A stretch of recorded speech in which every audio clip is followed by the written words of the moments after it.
Good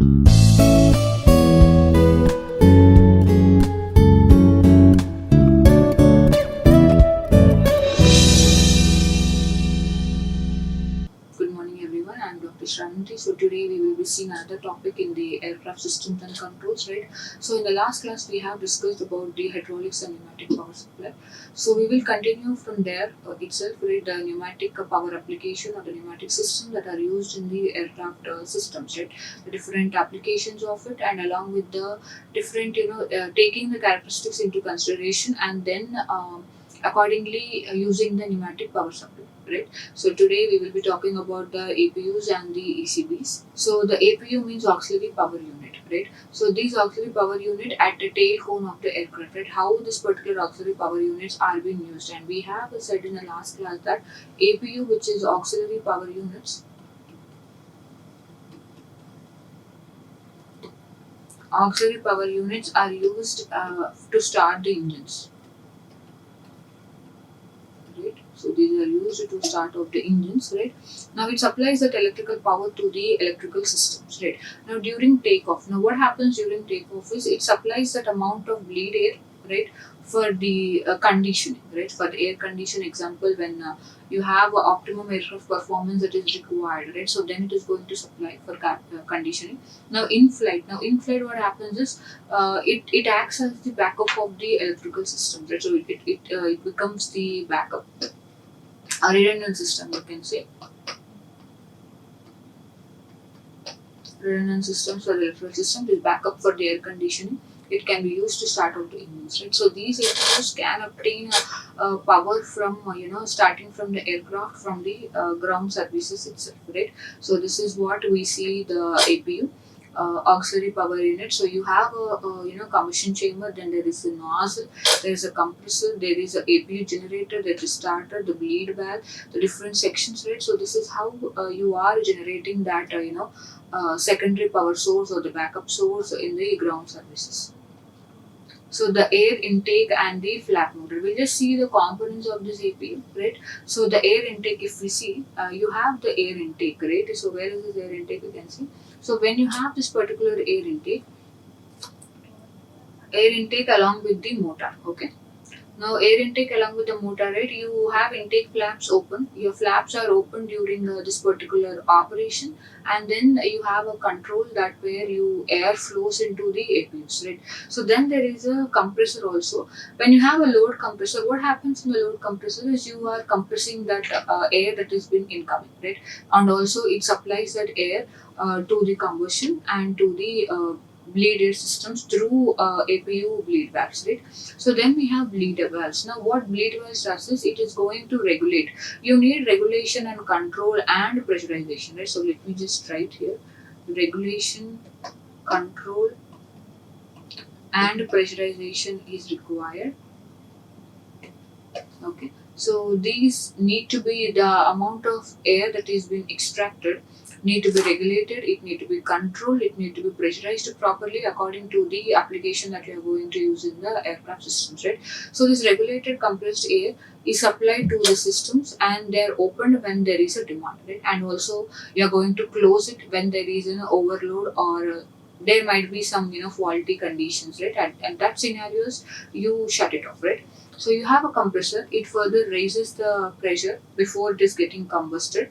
Then you have nozzles, right? Now in these nozzles you are injecting the fuel, right? So you are injecting the fuel into the chamber so that there is a mixture of air and fuel that is going to take place, which is the combustion process, right? So then you have this fine fuel atomization, which is essential for the efficient combustion, right? If you want efficient combustion, you have a proper mixing of fuel and air. Otherwise what happens is, if the combustion is poor, right, if the combustion is poor, then there is no good expansion. If the expansion of hot gases at high temperature and high pressure are not good enough, if they are poor enough, then there is no a good output, right? The efficiency is coming down. So it is very important you maintain, or you have that enough efficient mixture ratio that is going to happen. Right, so then the combustion chamber, in the combustion chamber, both are both mixture is going to be ignited, and it will give you that high temperature, high pressured gases. Now these high temperature and high pressured gases are expanded in the turbine through in the turbine, right? So now we have APU generator now. Now this what APU generator does is it produces this electrical power, right? Now when you have that electrical power with you, now this electrical power can be supplied, right? It can be supplied to on the ground and also in the flight in terms of backup systems. Then ECB is electronic control box. The electronic control box is full authority digital electronic controller, right? So we have seen something called FADAC. Yet FADAC means full authority.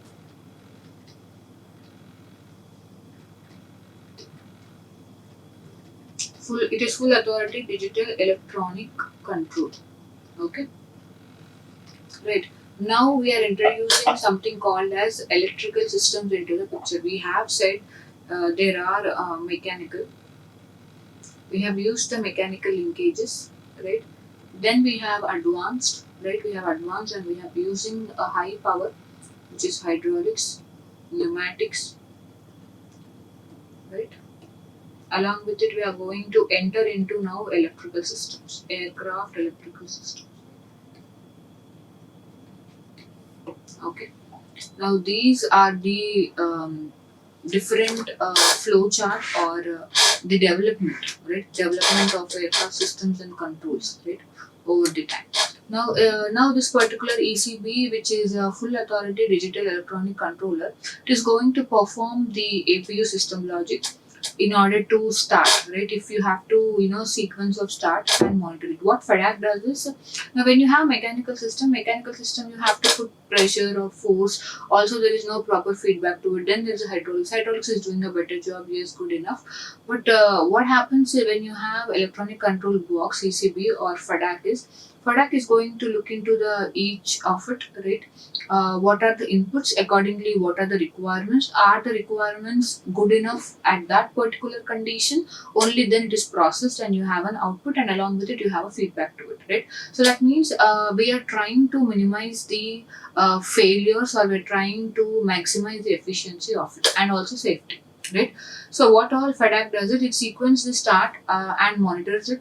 It is going to monitor the speed of it, engine speed, temperature of it. It will monitor the bleed air, also the sequence of shutting down, and will control the automatic shutdown. If something is going wrong, then it need to be shut down. Otherwise, there could be a catastrophic failures, right?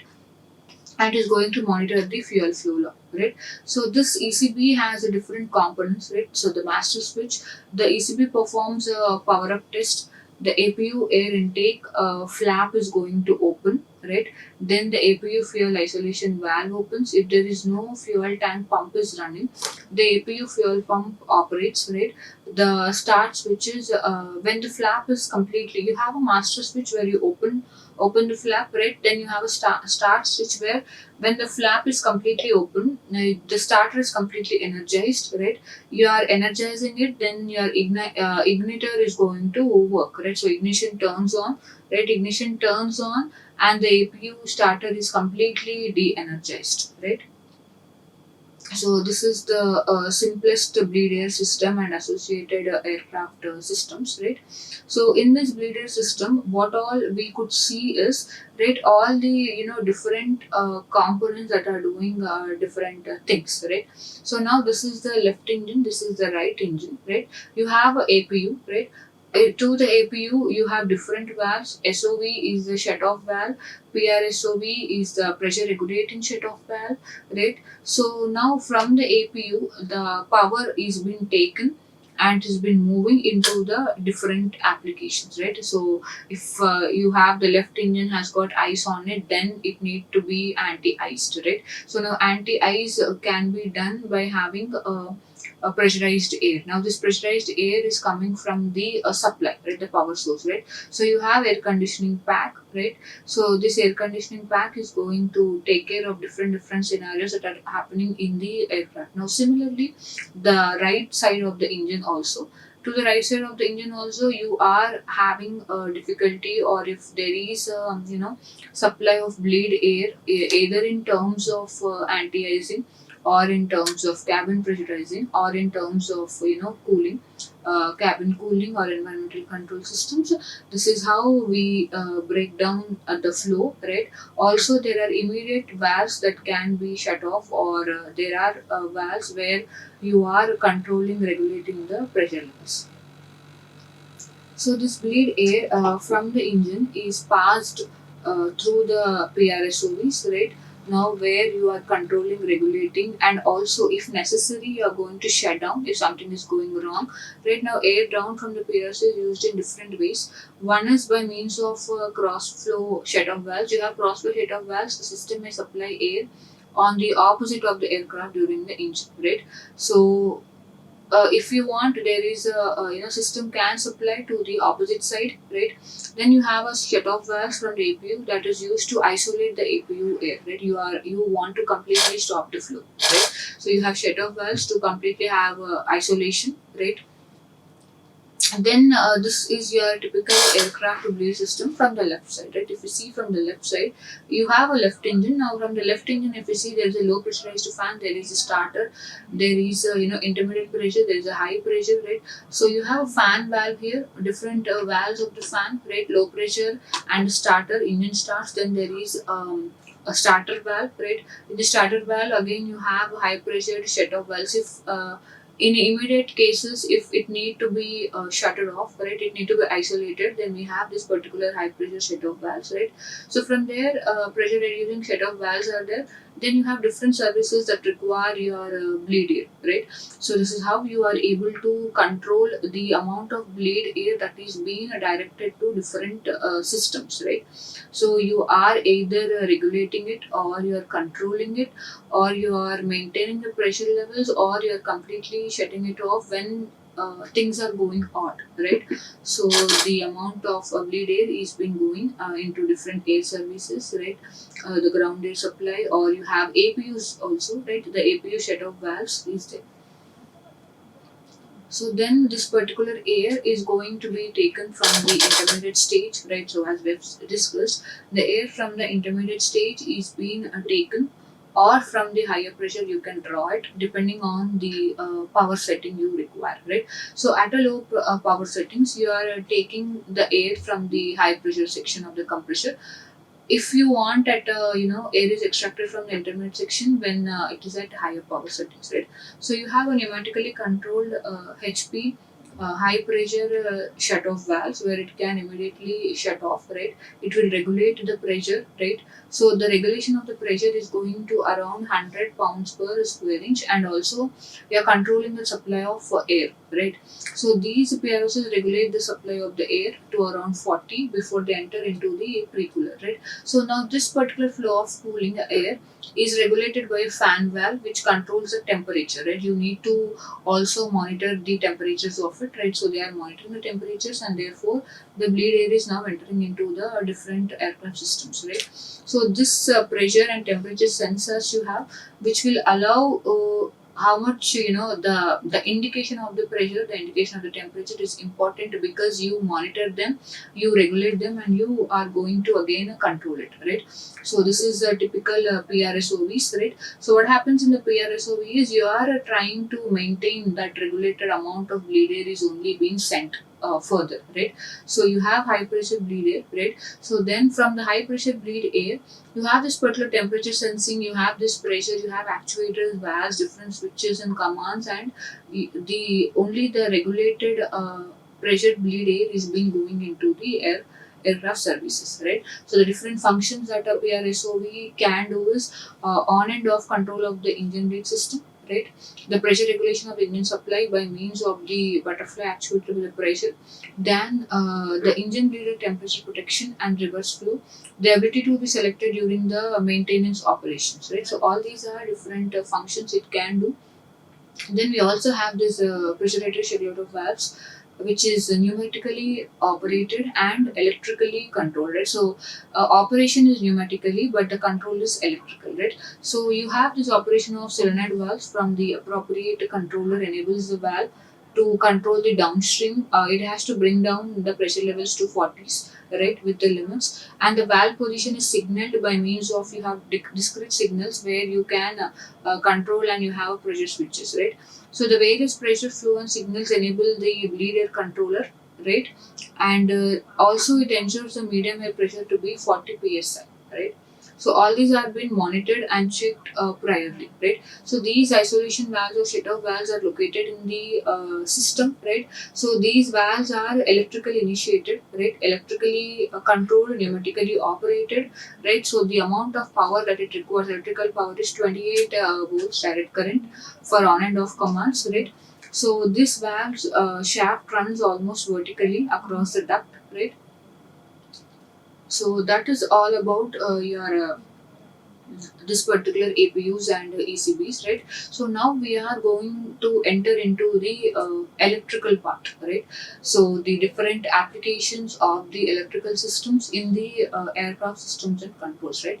Today we are seeing that most of the the power or the actuation, not, I don't say actuation, but most of the parts of the component or the control over it, right, the regulation of the control or the mode where you can keep it safe, efficient, reliable is coming from the electrical power sources. And also along with these electrical power sources, when you have electrical power sources, you are maintaining the efficiency, right, the safety of it, because every time you get to know what exactly is happening in your aircraft systems, right.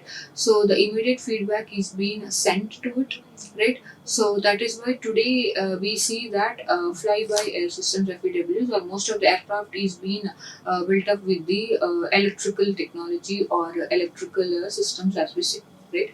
So tomorrow we will be the next lecture. We will be doing about the aircraft electrical systems. All right. So thank you. Like, share and subscribe. Hit the bell icon for more updates.